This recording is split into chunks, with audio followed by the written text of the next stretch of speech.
Hey, Carl, you hearing me? Now, yeah, Excellent. yeah, your connection dropped out for a bit, and then the audio just got back. We were troubleshooting a microphone. Gotcha. All right, Carl, I think we can, we might be ready. Okay.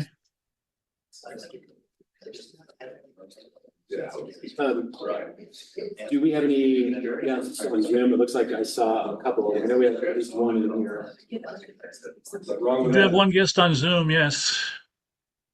And we have, Nick, are you a guest or a member? Yes. Okay. My first time. And Eric Yes. and Jacob, probably just a quasi guest. Close, I guess. As he's moving. Okay, well, anyway, welcome everybody to the first meeting of 2026 Focus Camera Club. 2025 was a great year, and thanks to everybody who came to the banquet, the holiday banquet. It was a lot of fun and a rousing success, and I look forward already to the one at the end of this year. The new space was amazing, and we're already reserved in that same space for December of this year. So it's cool. Great. Yeah. I want to remind everybody that it's the time of the year where membership dues are due. You need to be paid up by the first meeting of February to be considered non-delinquent. Nobody likes delinquents, so please get paid up. I used Zelle for the first time this year, and it's actually pretty slick if your bank uses Zelle. Otherwise, your option is to write a check and get it to Stuart, our secretary, or our treasurer, I mean. So please do by the first meeting in February. $60 are the dues, which is nothing new. Any other announcements, Carl, before we get into guests? One or two, yes. Of course, our competition is a couple weeks from now on the 28th. And I want to remind everybody that deadline for submitting for competition is the Saturday before that competition. So it's going to be the 24th, Saturday at midnight. So do not delay. Make sure you get your images in on time so that they get in the competition. Another reminder is that we are not doing critique-only images in any competitions this year. Last year we had a few. The critique-only images added a lot of extra time. So we made a command decision to not do that this year. If you need critiques, I suggest reach out to a mentor. We've got a couple of folks who have volunteered their time and expertise to be mentors to club members. We also have our private Facebook group, which we've got probably 4 or 5 new people in this past week, which is good. But there you get a collective of people to help you with your images. So utilize those things that we have. To any new members, because this came up today, if you remember from the membership page or the PDF membership form, there are 3 steps to become a member and to be competing in competitions. The first 2, everybody does very well, filling out the form, getting it to the treasurer, and then paying. Step number 3 is to submit a collection of your images for review so that we can assign you into a competition group. And this is important for, number 1, for noting your progress through the years that you're in the club, but also when we're giving out awards at the end of the year. We do have specific ones for each group, whether you're the photographer of the year or perhaps win an award for monochrome or color entry. So it is very important, number 1, to be able to compete in competitions, but also to be eligible for awards. We need to place you in a group. So if you've joined the Camera Club recently and have not submitted your images for review, hit the website, go to the membership page, look at the membership form. It's all detailed there. Essentially, you're going to send about 10 images in a zip file to the competition chair, who is me. I have a question for Kyle. Did you get on Facebook today? I have. Did you see the conversation in the Denver Street group about the stock show? Yeah. Okay. Yeah, so there's a lot of chatter about the stock show finally this year actually enforcing their camera policy, which I don't think the stated camera policy has changed that much over the years. It basically says no professional camera equipment. In other words, no equipment with interchangeable lenses, no big lenses, no zoom lenses. But in all the years prior that I've gone, nobody's ever said a word to me. This year, however, several people I know through the Denver Street Photography Facebook group, maybe I shouldn't say several, some people have been asked to leave and had their admissions reimbursed. Other people have sort of been, I don't want to say hassled, but I can't think of a better word. Maybe It's an appropriate term, I think. Yeah. hassled I mean, by. yeah. When you see what Jeff was shooting with, he had a couple of old film cameras. One was a twin lens, and the other one I don't remember what it was. But he got hassled for those. So, like you said, apparently they're more serious about their policies. I went on the stock show website to their FAQ page, and it does specifically say there that point and shoot camera or phone is fine, but anything with a long lens or interchangeable lenses is a no-no. So yeah, 4 of us, myself included, went yesterday, and we obviously all had cameras. 2 of us had point and shoot cameras, and the other 2 had larger cameras with interchangeable lenses. We didn't get talked to at all. Not a single one of the 4 of us. We were shooting all day. But Jeff was there yesterday with his 2 cameras that Carl already mentioned, and he got bothered several times. I think it just depends on who you run into. So keep that right. Yeah. But yeah, that's a great point, Carl. Thanks for bringing that up. Yeah, and of course the folks who are enforcing these rules probably don't get much instruction about what kind of camera. They're probably told something that if it's bigger than a cigarette pack, it's not allowed. Yeah. True, right. Yeah. Sort of deck or something. Yeah. Speaking of photo outings, I did post a photo walk on the Focus Facebook page for February 8th at the Denver Art Museum, which is that day is the last day of the Pissarro exhibit and the first day of a photography exhibit. We're going to do this thing where you're encouraged to take photographs of people interacting with the art in the museum. The Denver Art Museum's policy for cameras is basically no flash, no tripod. Outside of that, you can bring whatever you want. Doesn't matter how long of a lens or whatever kind of rig you want to bring. Just no flash, no tripod. And then after a couple hours in the museum, we'll head out to the surrounding area and shoot photography outside as well. And maybe it'll be snowing and we can get a weather shot for our competition in, I believe, March. There you go. There you go. And just to clarify, that is in the private Facebook group. Correct. Right. So yeah. Again, if you're not part of the private Facebook group, you got to join, man. You got to get there because Kyle is posting all these events and stuff, and it's a great place to connect with other members. Yeah, I'll just quickly mention the entire reason that I'm on Facebook, the only reason I'm on Facebook was to join the Denver Street Photography group back 3 years ago when I did. I started my Facebook account just so I could see that, and I've since joined other photography related groups and some other interests that I have as well. But Facebook sucks and it's social media, whatever.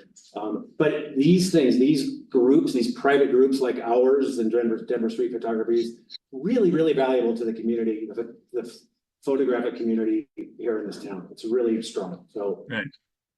Yep, yeah. I was going to say the same thing. That even if all you do is get a Facebook account and join a couple of groups and use it that way, that's fine. That's perfect. Yeah. It's easy enough to ignore all the other noise. Yeah. Just bypass and go straight to your groups. So on Zoom, I see Richard Kiefer. Richard is a guest this evening. If you would, sir, just unmute and give us a little bit about how you found us, the type of photography you do, all that stuff. All right, so Mr. Kiefer. Greetings. Can you hear me? Yeah, I think yes, sir. Yep. Okay. I just thought I'd check in, say hello. I'm acquainted with a couple of your members, Steve Wilton and Mr. Rockhind from up in Estes Park. Mark and Steve have spoken highly of the Focus Club.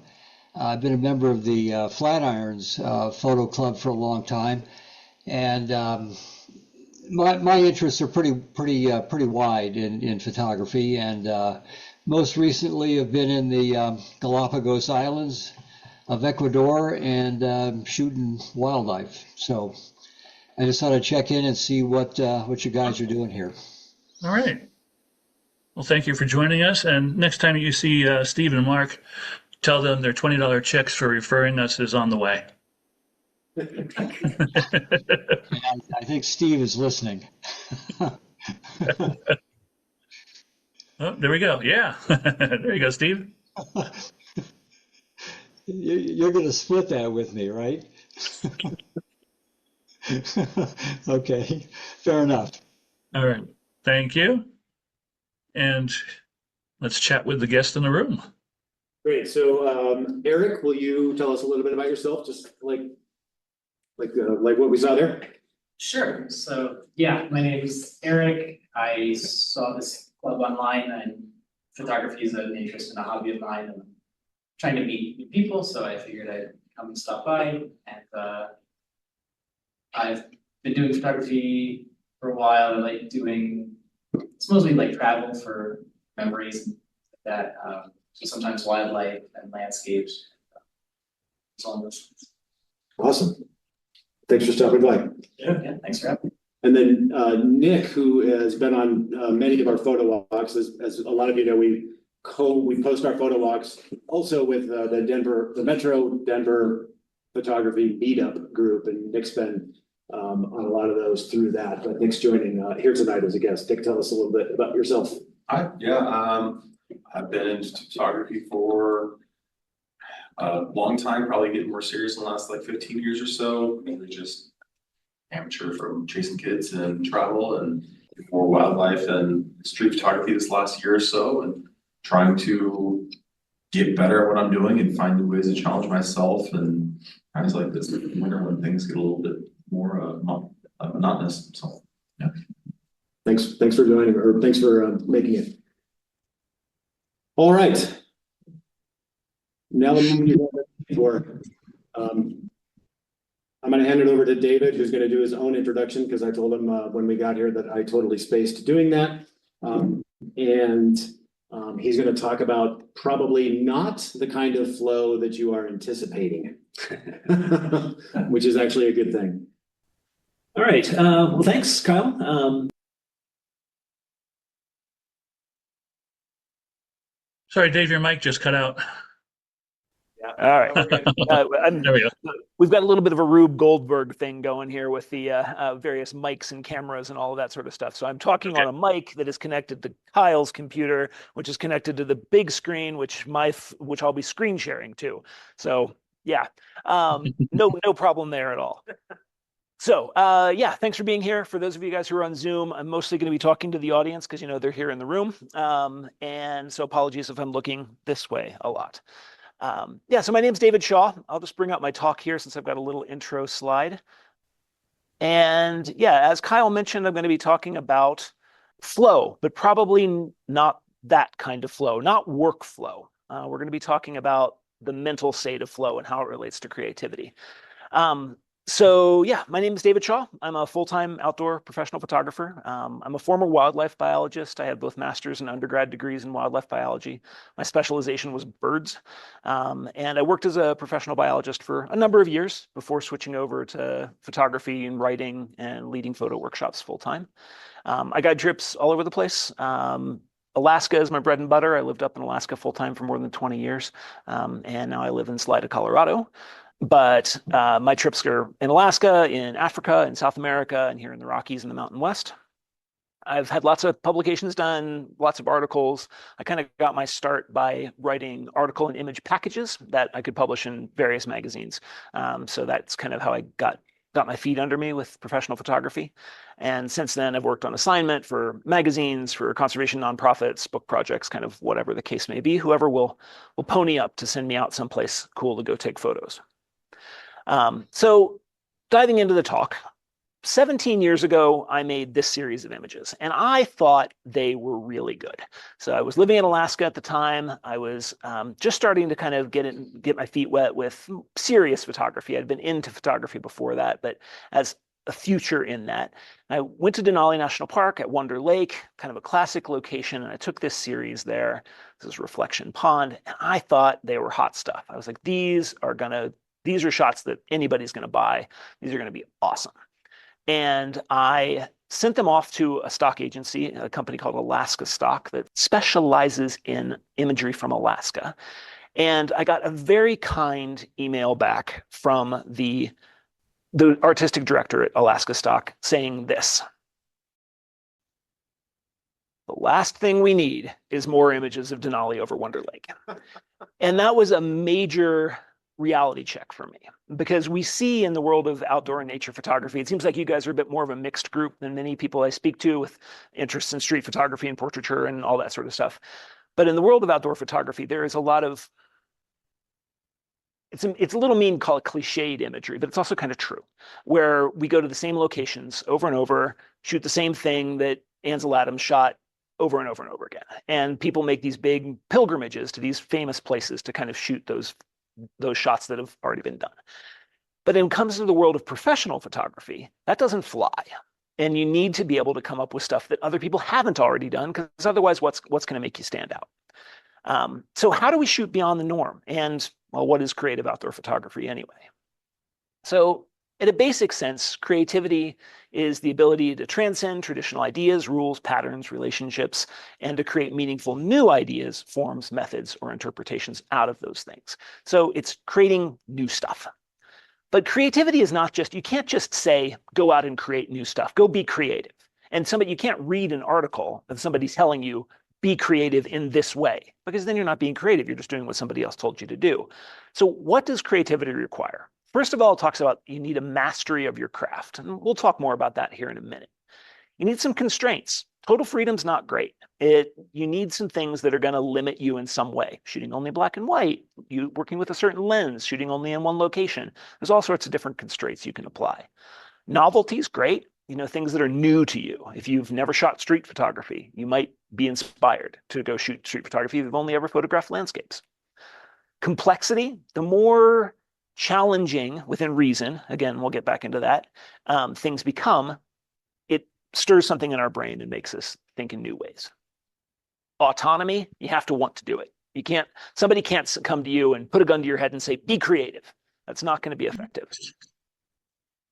Incubation, that's the time it takes to think. You know how when you're mulling over a problem at work or at home or a creative issue, you're taking a shower or taking a walk, and suddenly the solution comes to you? That's because it's been mulling around, spinning around in the back of your head for some period of time. That's incubation.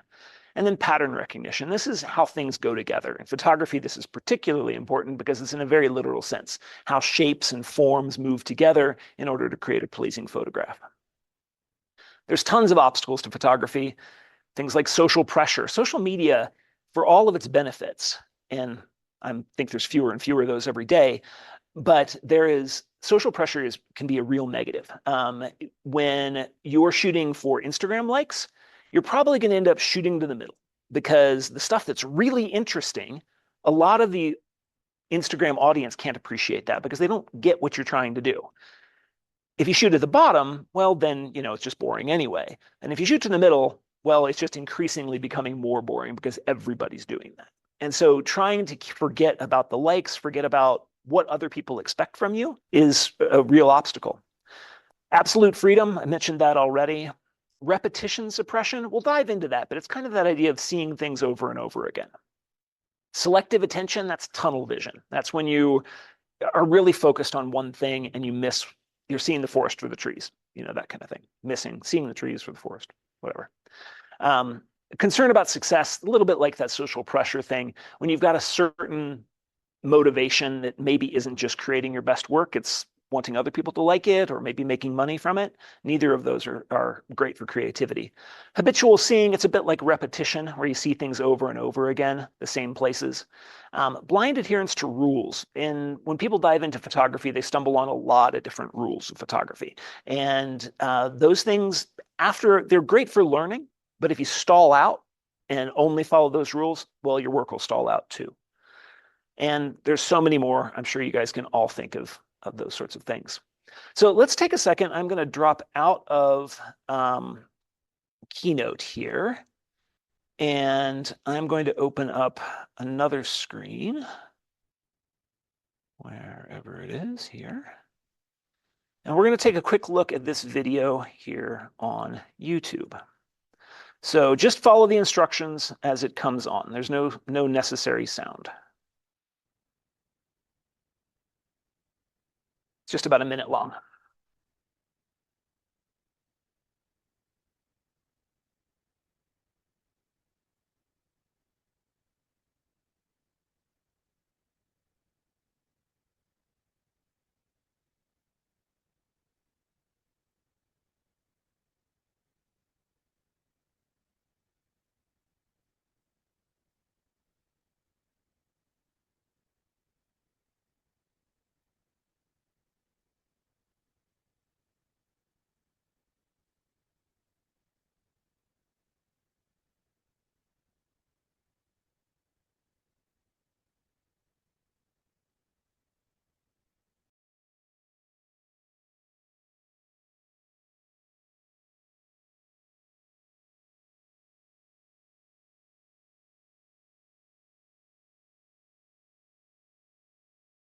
So that is selective attention. That's tunnel vision. So just sort of a rough show of hands, how many people saw the gorilla the first time through? Yeah, it's pretty typical. Actually, you guys did pretty well. Most groups, it's something under 50% actually sees the gorilla the first time when you go through that. And that is one of the big obstacles when we're thinking about photography. If your goal is to go photograph a particular scene, a particular species, a particular whatever, and you're so focused on that, you very well can miss the other stuff that's going on around you. It happens all the time. On the photo workshops I lead, I can't tell you how many times I've had that experience where people have been so wrapped up photographing a goal subject that they miss something really exciting. Photographing at Brooks Falls, it's a place I visit a lot in Alaska, and I very often had people where they were trying to catch that classic shot of the salmon jumping up towards the bear, and they miss the cubs that are tussling on the ground next to the platform or next to wherever we're standing on the river. So it happens all the time. So that's your selective attention at work, and it prevents you from seeing that new stuff, from seeing novelty, from seeing things beyond what you expect. Oops.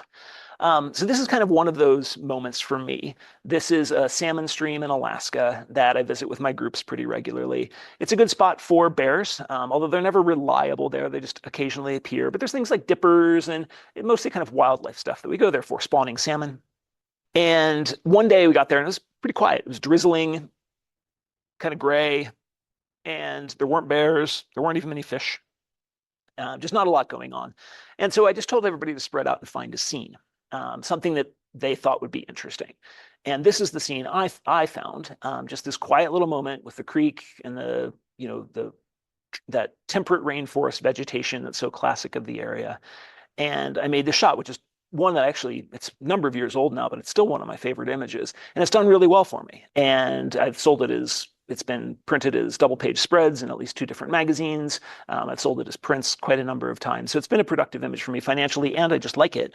And it only happened because I didn't see what I was going for. And as a result, I was open up to other things. There's nothing to photograph where I live. I can't tell you how many times I've heard that from people from Bozeman, Montana. I've heard people say that. I've heard people from South Dakota tell me that. I've heard people from Pennsylvania tell me that. It's a very common thing where you see the same thing over and over again. And so you don't no longer think of it as a photo subject. And that's super common, and that's repetition suppression. So this is a photo from maybe 10-minute bike ride from where I currently live in Salida, Colorado. And I took this image within a few months of moving to Salida. I was really excited about the place. I was excited about the landscape. Everything was novel. And I saw the formula for what was happening, sunset and, storm light and all that kind of stuff. So I headed out to take photos and got this image, which I think is quite good. But these days, I don't do that very much anymore.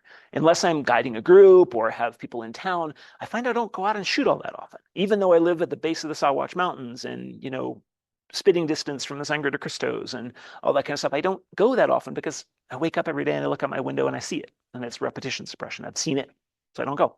I totally missed that. That's your selective attention. That's what we just talked about with the gorilla walking into the room with the passing basketballs. We've all experienced that. And tunnel vision has a bit to do with what your expectations are. So this photo I took while I was leading a trip with just one client and a pilot. And we had a week of flying up and down the coast of Katmai National Park, camping out and taking pictures of bears. And it was the middle of the day, hot, sunny day. And we were flying between two locations, and we looked down and there was this bear out in the mudflat, nobody else around. And so we landed, and I almost didn't get my camera out because it was just this hot, bright, white light. And, but my client, he's an incredible photographer, he was super excited by it. And he almost ran down the beach to get a perspective on this bear. And it was just like, oh, it's so beautiful. It's so beautiful. I was like, what is he seeing? So I grabbed my camera and I walked down and I joined him. And I looked through my camera, and I'm not sure if I would describe it as beautiful, but it was unique. It was an image I had not seen before of just this overwhelming white. You can just sort of see a very pale outline of the mountains on Kodiak Island beyond. And it's an image that more than the moment that I took it, it taught me to see things that I don't always expect. So a few years later, I was photographing again in a similar kind of situation, bright midday, somewhat backlit bear on a mudflat, very much like the image before. And I took this photo because I recognized that there was potential in it. And in this case, I saw the spectral highlights bouncing off of the foreground. And I recognized there could be something cool there. So I got really low. Anyway, took the photo. It ended up being an image that I've quite enjoyed since I created it. I've already seen that. That's kind of very similar to the repetition suppression, but it's habitual seeing. It's that stuff that you see a lot. You see again and again. I go to Brooks Falls, where I took this photo a lot. And I hate to say I get a little bored of it, but I kind of get a little bored of it. I've probably been 100 times in the last 10 years. It's a place I go very frequently. So you go for shots like this, you go for that kind of classic photo, but there's a lot more at Brooks. And as long as I keep myself open to the sorts of things that are out there, I can see beyond these sort of classic shots to get something different. And there's a few images in this talk that are drawn from those. This is another place I visit regularly. This is Homer, Alaska. Homer, I'm not really quite bored of yet. It is a remarkable landscape. Great combination of water and mountains and forest and beaches and boats and just all the kinds of things that you expect in classic Alaska scenery. But I still photograph it enough that I'm not as consciously aware until something really stands out to me, like a scene like this, where you have these incredible beams dropping down through morning fog, creating this, rather remarkable moment. That's the kind of thing that will shake you out of that repetition suppression, that habitual seeing, to see something new and different. So how do we fight back? There's all these things stacked up against us. So how do we work against that? And I think one of the first things that we need to do is to understand a little bit about creativity and how the brain works when it comes to creativity. I like knowing the background. I'm still a scientist at heart, and I like understanding this sort of stuff. So brain system one, our brains have two systems in them. And the brain system one is the intuitive systems. It's the stuff that you don't really have to think about, that just kind of comes naturally. It's your automatic functions, it's your heart beating, it's your breathing, it's your blinking your eyes. It's all the actions that we don't think about, stuff we do every day. It's instantaneous. There's no conscious recognition that, oh, I need to take a breath right now. It just happens. It's just right there. There's no conscious control, same sort of thing. We don't think about it. It just does it. So on the next page as a demonstration, there's going to be a math problem. I want you to look at it, but not solve it. You all solved it. I know you did, because it is such a basic thing that 2 + 2 is 4. It just pops into our head. That's our brain system one at work. We just do it. You can't stop it. It just happens. And you can't stop it for better and for worse, but mostly it's for better. Brain system 2 is where things get a little more interesting. This is your conscious system. This is where our internal dialogue is. This is where all of the things that we decide to do. My gesturing right now, that's a purposeful thing. I decided to gesture. It's our decision makers. It's where we weigh different things that matter to us and decide which way to go. We make thousands of decisions a day. Problem solvers, it's where we think about stuff and solve a problem. Any of the numerous things that we encounter in our life. It's where our curiosity lives. It's where we investigate things or decide whether or not to investigate things. It tends to be rational, despite the general world today. It generally rational. We weigh evidence and make a decision. And it's conscious. Everything we do here is a decision. So to make the most of these, to be as creative as we possibly can, we need to push as much of what we do into that brain system one, to make it automatic, to make it so we don't have to think about it anymore. And in photography, that's things that happen through mastery.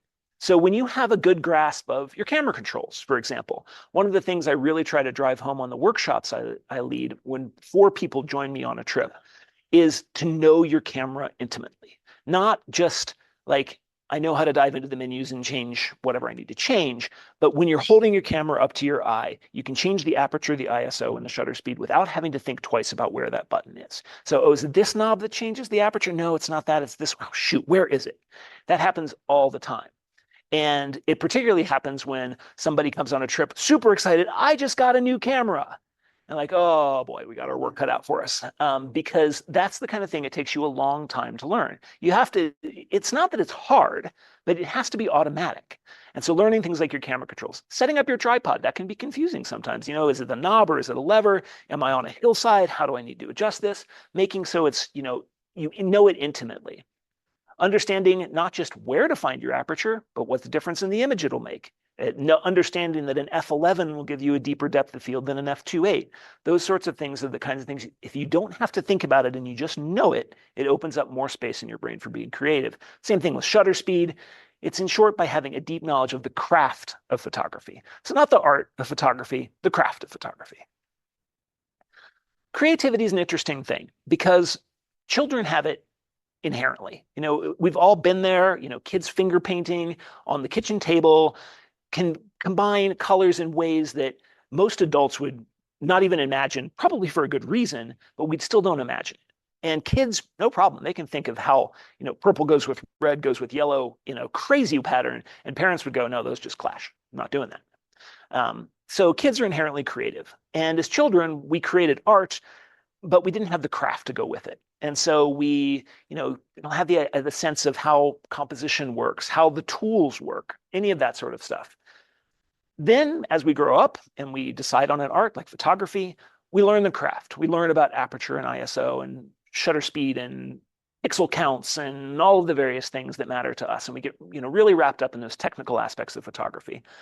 And then most, not all, but most of us kind of lose that art, but keep the craftsmanship. So we become experts in operating our cameras and arguing in internet forums over whether a full frame camera is better than a micro four thirds.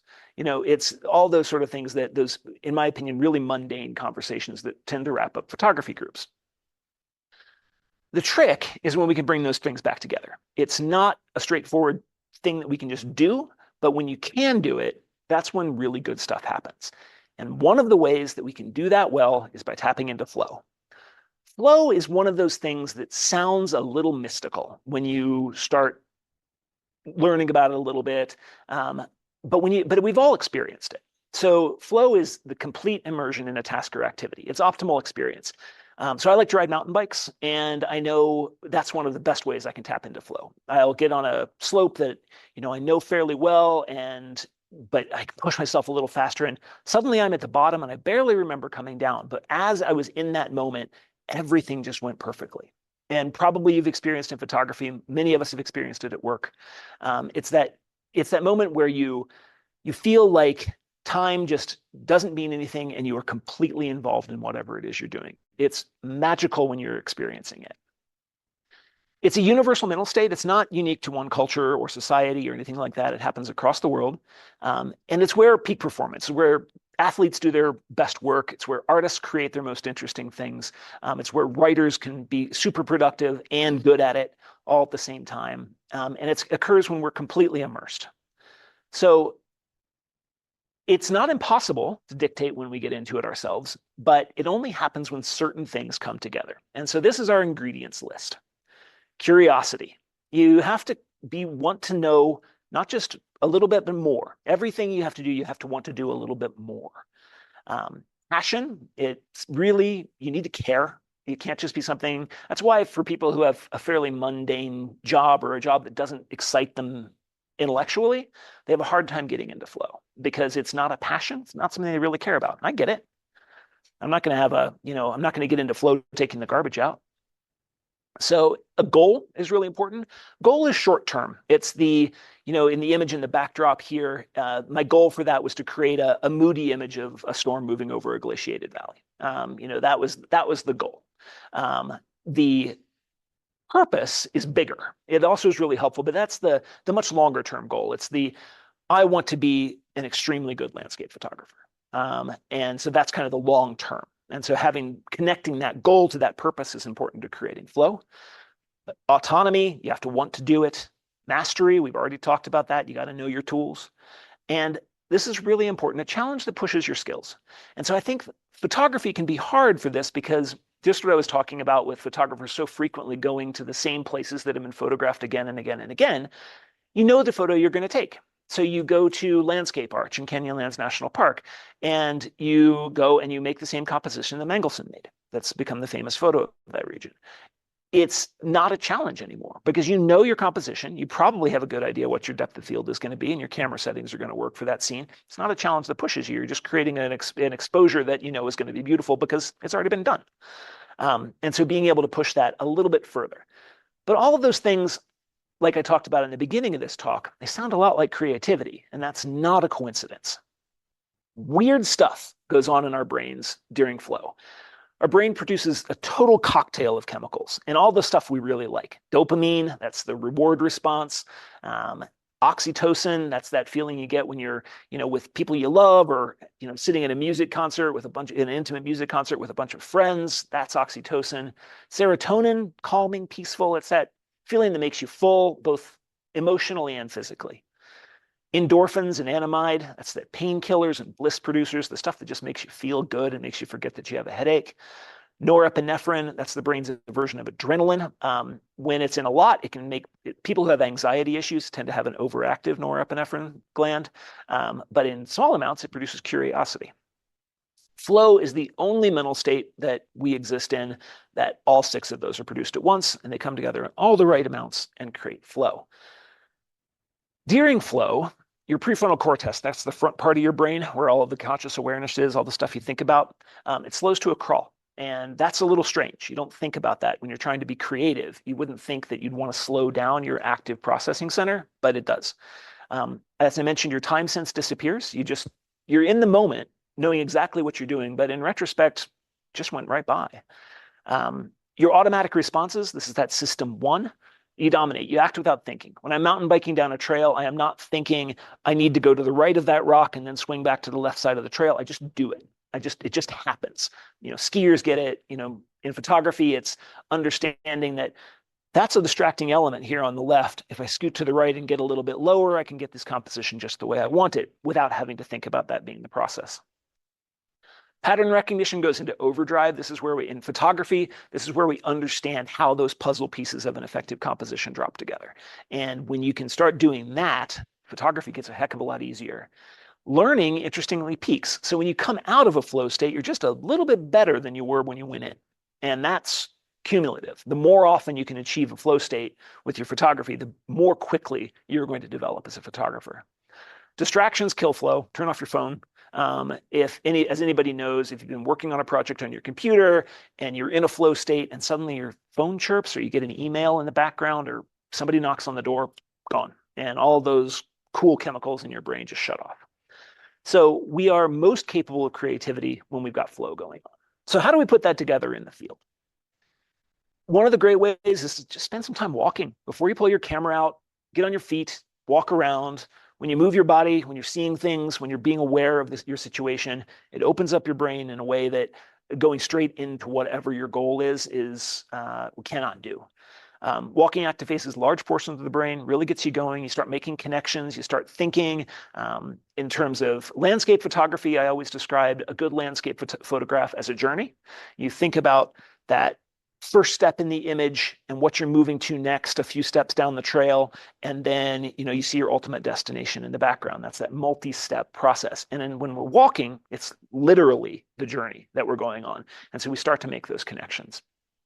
And that launches us into the process of creativity. When you work on awareness, and what I mean by that is paying attention to what's around you. One of the tools that I frequently use in my workshops, as well as on my own practice, photography practice, is to take a mental inventory of the things I'm seeing. So I go out to a new spot, whether it's a bear in this situation as the background image or a landscape photograph, and I acknowledge all the things that I can see and recognize. It takes a couple of minutes before you get started, but it's mostly a tool of starting to be in the place and in the moment. And so you think clump of grass, rock, bear, mountain, cliff, cave, shadow, sun, all the different things that eventually become a part of your image making. And that helps you avoid tunnel vision. So sometimes a literal tunnel vision might be what you need. In this case, I had been walking around at the base of this glacial lake for quite some time, not lifting my camera, just walking up and down this beach, looking at the icebergs, checking out the scenery, watching the storm. And I found this sort of autumn bush, and that was the first thing that triggered me to think, oh, this might be worth lifting up a camera for. Sometimes it can be a scene that doesn't look like it's going to be good for a photograph. This was a moment on one of my safaris in Botswana where the sun had just risen and it was just blasting backlight. And it was almost overwhelming everything. And we could barely, the sun was just pretty much right behind the cats, this leopard. And we almost couldn't see them with our naked eye because it was just so bright. But you lifted up your camera and you could isolate, the sun kind of separate with that long lens and create, instead of a overwhelming brightness, this sort of background glow to the image. And so it helps you see these things that you might not otherwise have noticed. And that's salience. So salience is the characteristic that grabs your attention. It's the things you see when you're walking around. I'm an outdoor photographer, so it's that clump of columbine against the background. It's just those little things you notice that make you want to raise your cameras. So it's the stuff that eventually becomes the subject of your images. And not everything that's salient, not everything that catches your eye is necessarily going to make a great photograph, but the brain has a dedicated way of seeing those things. And so we are able to detect salient things. It probably goes back to the caveman days when that crack of a branch in the bushes behind you might mean something really bad. And so being aware of that salience of that sound or the track of a dire wolf in the mud was really important thing to our continued survival. And that's what helps us detect these things that are salient. Salience can be extremely subtle. So this was an evening I was shooting in a aspen forest up above Salida in the fall, and I'd been shooting quite a bit. But what caught my eye in this scene was sort of that swirl of aspens that are going through the back of the scene. And I recognized that there might be a photo in that. In that whole sea of yellow and white and dark shadows, that swirl is what caught my eye. And that was the salient element in that image. In the image in this background, it's obviously the bear. And sometimes it's really clear. It's not like the bear is subtle. It's a major part of the image, but it's still salient, whether it's a tight photo or a pulled back photo showing the landscape. So remember that salience if it's salient to you, it doesn't necessarily mean it will be for your audience, but there's a better chance it will be. So taking that visual inventory, that's what I was just talking about. That's a great tool to detect salient things. And salients are both your photographic assets, the stuff that's going to work well in your image, and your photographic liabilities, the stuff that you're probably going to want to make sure doesn't end up in your final composition. And it will help you consider the concept of your image. And this is where we kind of dive a little bit deeper into image making, because simple concepts are absolutely legitimate concepts for photography. This image is of the bear that's in the background. Is a very simple photo. It's a bear in the lower right corner of a frame with a lake in the background. Not a lot to it in terms of a general composition. That doesn't mean it's not a good photo. It just means it's a simple one.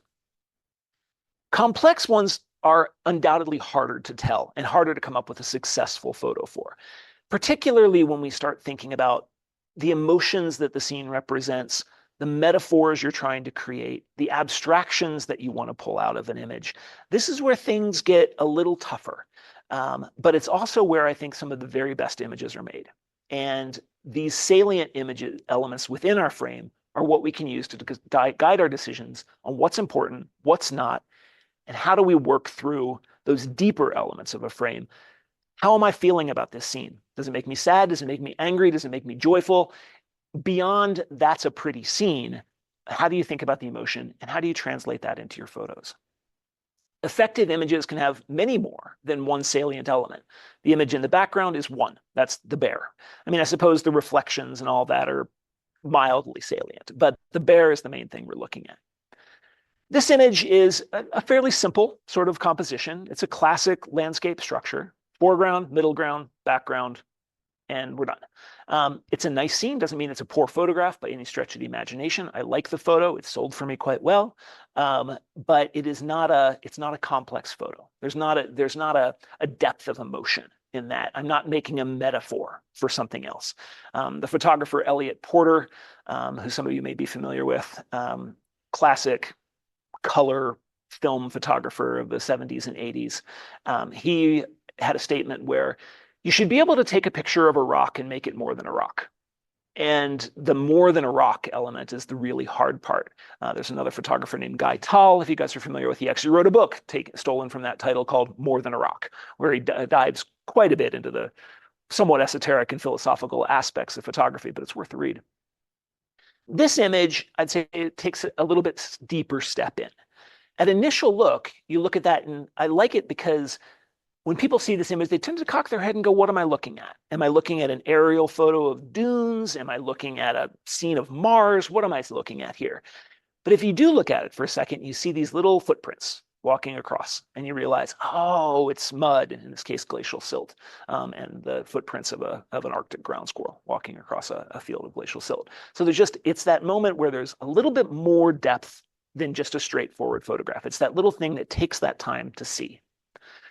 This, a simpler version, but also it's a scene that I wanted to show more than just one salient element. So we have the bear and her cub, clearly visible, right there at sunset, but I wasn't interested in just them. The light on them, kind of blasé, kind of shady. I wanted the scenery. I wanted the mountains. I wanted to show this particular location. So I pulled back and allowed multiple elements to play a role in that image. So we're thinking beyond the obvious. So Paul Nicklen, one of my favorite photographers, you guys are probably familiar. He's a longtime National Geographic photographer, famous for his underwater stuff. He wrote a lovely little ebook called Photographing Wild. And in that, he describes his 20-60-20 rule. And that is when he is shooting for a magazine like National Geographic, he spends his first 20% of his time dedicated to getting the shots he has to get to make the publication go. So if he doesn't get those 20%, he knows his artistic directors are going to cut the article, and that's it.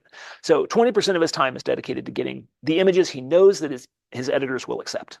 60% of his time goes to taking it just that step farther, making things a little more interesting, a little different perspectives, different light, different times of day, just stuff that makes it stand out from those images that you first took.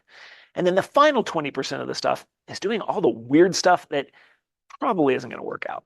It's the, who knows what can be. And for a photographer like Nicklen, it could really be truly crazy. For us, it might be, strange compositions, drone shots, weird light, high key, low key, things like that. And most of that stuff's not going to work. But there's a very tiny percent that might. And you might get just that one shot that's going to be exactly what you want. And so considering those alternative interpretations, high and low key, shutter drag, intentional movement, subject placement, camera positions, all these strange things that we can do. There's no formula. It's not just that those are your just options. There's a billion different things we can do to make our photos stand out from the past. Very simple. example of this. This is a photo I took in Brazil this year. This is a royal flycatcher. I lead a trip to the Pantanal in Brazil, and my a subgroup of my clients and I spent a few days after the trip in the Atlantic rainforest, photographing mostly birds.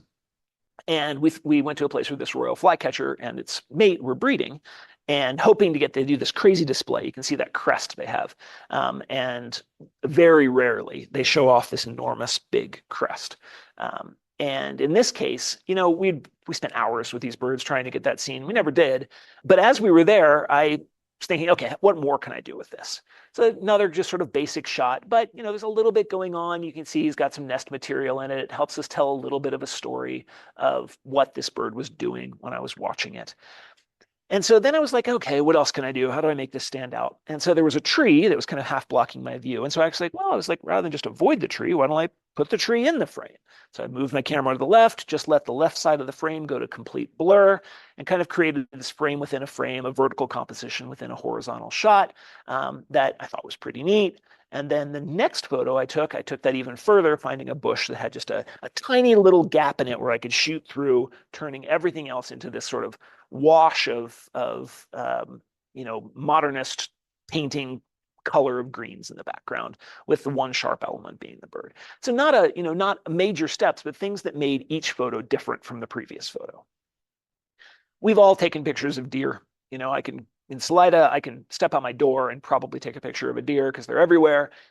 So how do we take a picture of a deer that's more than a deer? And in this case, I was like, well, why don't we show the flowers that the deer is grazing among? Rather than the deer, we'll make the deer kind of implied. And so I, focused on this clump of flowers rather than on the deer itself, and more implied the sense of the deer in the background, which for me, at least, I think is a much more effective photo than just another picture of a deer. This is a photo of caribou up on the north slope of Alaska in the wintertime. And I was out on assignment for the Wildlife Conservation Society, and wanted to show more than just caribou in a group, lots of photos of caribou in a group. I was trying to show how harsh the landscape was and how incredibly remarkable it is that these animals survive in this environment that is just brutally cold, super severe, and it doesn't even look like there's food out there. So I zoomed back, showed these multiple layers, and sort of that moody winter sky in the background.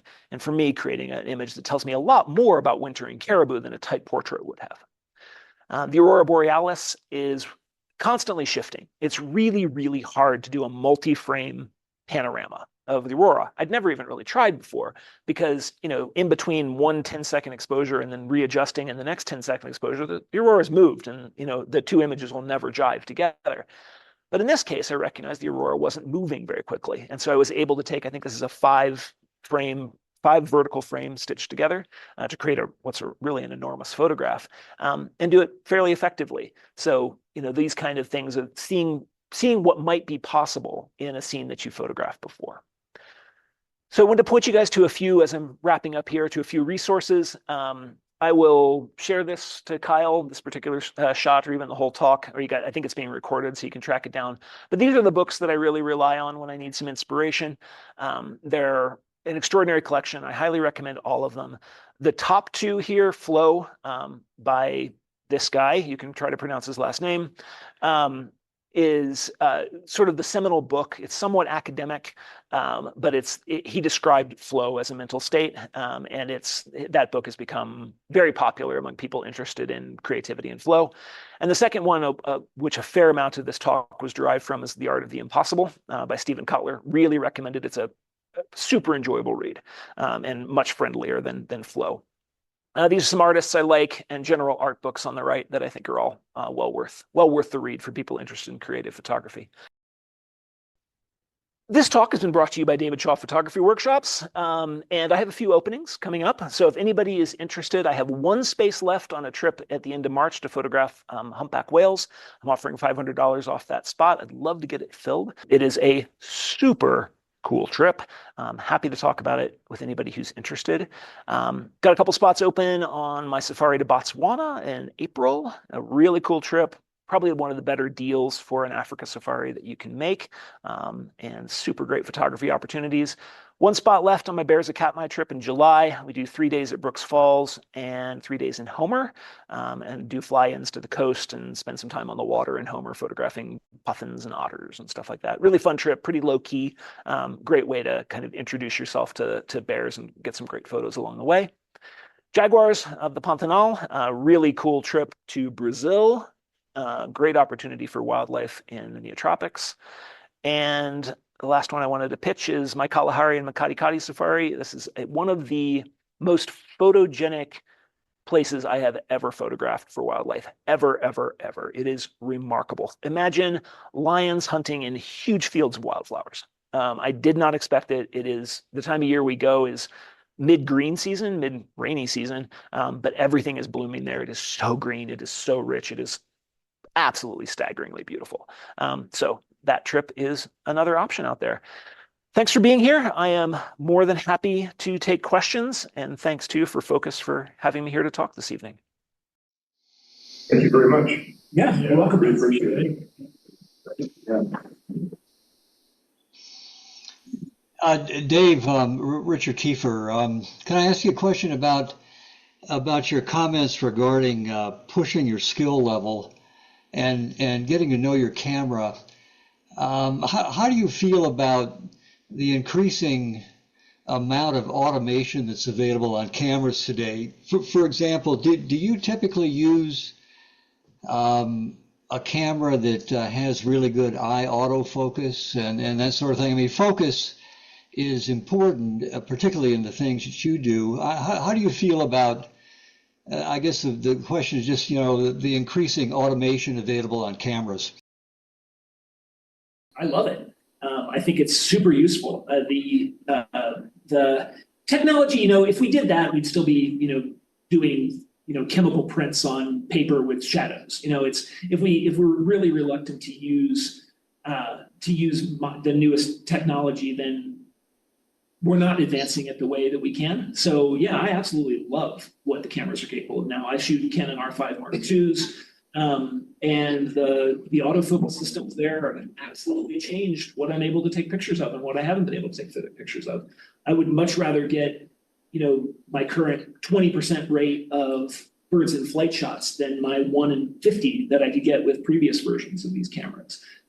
So I'd certainly rather have more technical success thanks to good technology. And that doesn't limit the art we can do. So it just makes it easier to do interesting things. Yeah. Okay. Just one follow up. Do you do much AI assisted post processing? No, I don't. The only thing I occasionally use is like the Lightroom's AI, fill tool. When you have a large area of a frame that might need to be cloned out on a rare frame that I've got something that needs to go, I will occasionally use that, but I've never used the larger AI stuff. I've got mixed feelings about AI.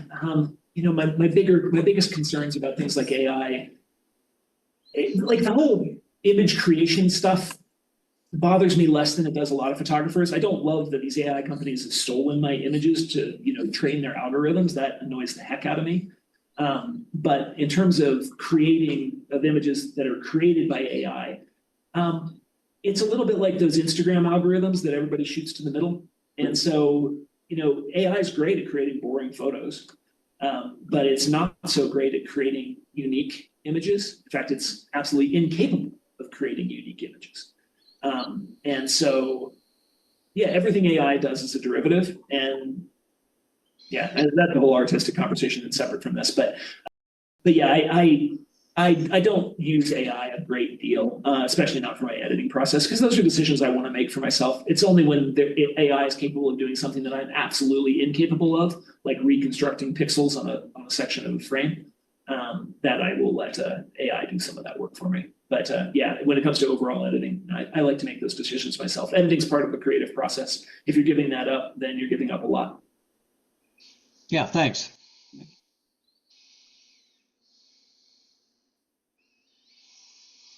Anybody else? Zoom? In person? Our was reading an article about, I forget the chap's name, but he was suffering some sort of illness, photographer, and was anxious to get out, but couldn't. And so he became determined about focusing on what he could get to around his home, and learning how to see what he was so incredibly familiar with in a different way, photographing it in a different way. And so I was just curious, with all of your primarily landscape wildlife kind of focus, do you do any exercises like that of saying, okay, I'm not going to focus on something like that. I'll shoot rubbish, in the street. Yeah, I mean, I do for my own creative work. I shoot a lot of different things. So I like to do a little street photography. I like to shoot abstracts. I like to I mix it up as much. I do. I actually really enjoy taking pictures of people. So I try to do in my own creative practice just to keep me sharp is taking a lot of that, but that's not a big part of what I do professionally. In fact, there's no part at all of what I do professionally. I don't even share those images. And that's because I've developed a little bit of a niche for myself. My audience kind of expects a certain thing, and my Instagram followers don't follow me to see street photography. They follow me to see wildlife. And so I do kind of play to that audience to a certain extent, at least in the things I share, not necessarily in the things I shoot. But your anecdote about that's really interesting. There was one of the better macro photographers, and I'm totally blinking on her name, but she's from Great Britain, and has bad macular degeneration and can't see anything that's more than a few inches off from her face. But she has become an incredibly good insect photographer because she's able to see those things. And so it's a little bit like what I was talking about early in the talk with the things that are limitations to you, the constraints that we apply to our art. And sometimes those constraints you can apply to yourself. I'm only going to shoot in black and white. I'm only going to shoot whatever, this lens. Or they're things that life has put onto you, macular degeneration, inability to walk around. Those kind of things can be constraints that can actually enhance our creativity in unexpected ways. I have a question that I've asked a number of people, and I have my own thoughts on it, but I'm curious what you think about what do you think the purpose of art is? Why do people do art? Why do you do art? Make art, I guess it's better. So I was giving a talk at another camera club in Denver a couple of years ago, and it was a different talk than this one.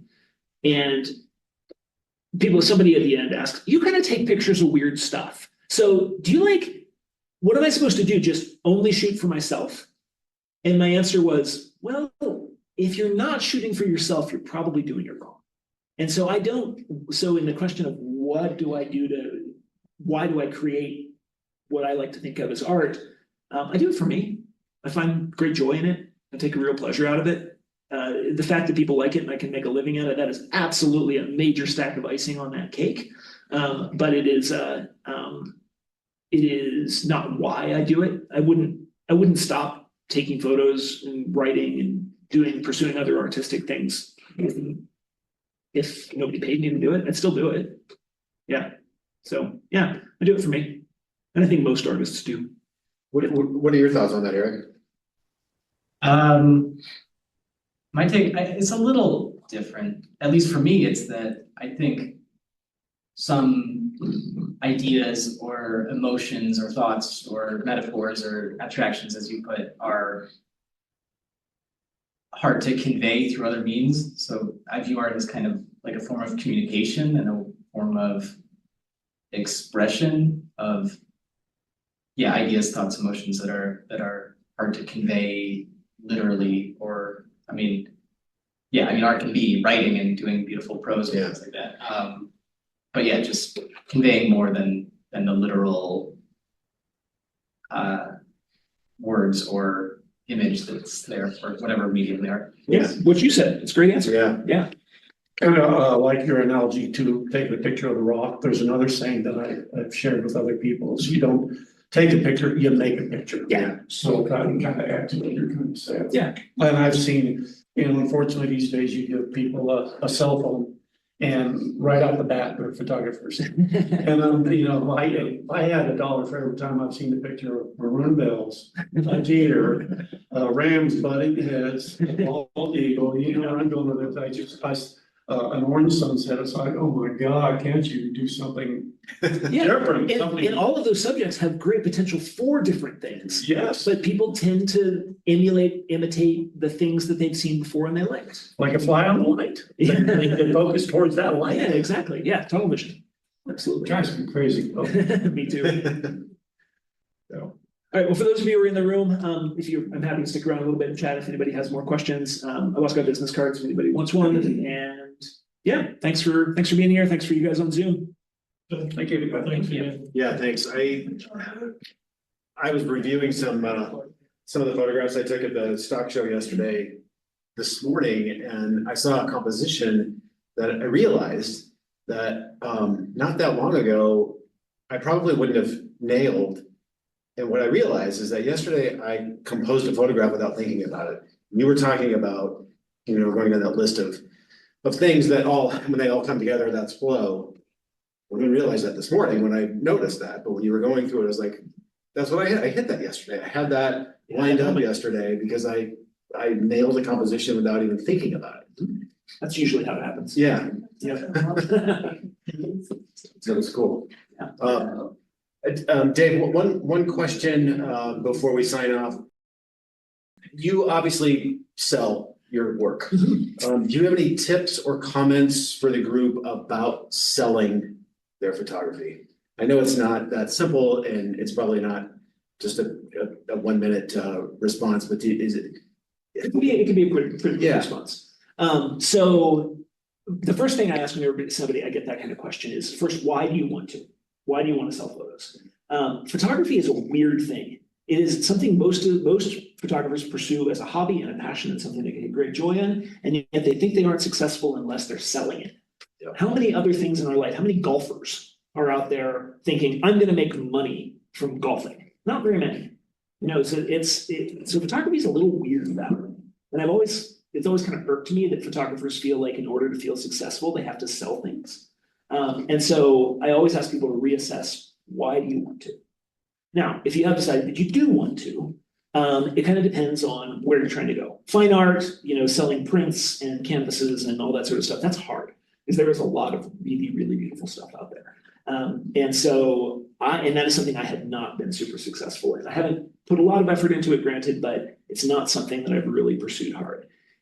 Publication, however, has a much easier route to success with selling images. And that is you become a good writer and you sell your article and the images accompany it. And that's kind of that's how I got into publications. Is I am a reasonably decent writer. I'm a biologist, so I had a background that was interesting to the publications I cared about. So conservation magazines, science magazines, photography magazines. And I was able to write in an educated way to audiences of those places. And I was able then to combine writing and photography and sell it as a package. And that actually went, you know, for a number of years, I made my living on it. And that was what I did. And so if you want to get into publication, learn something about a subject that matters to you and write about it. And that's a great in to getting images sold.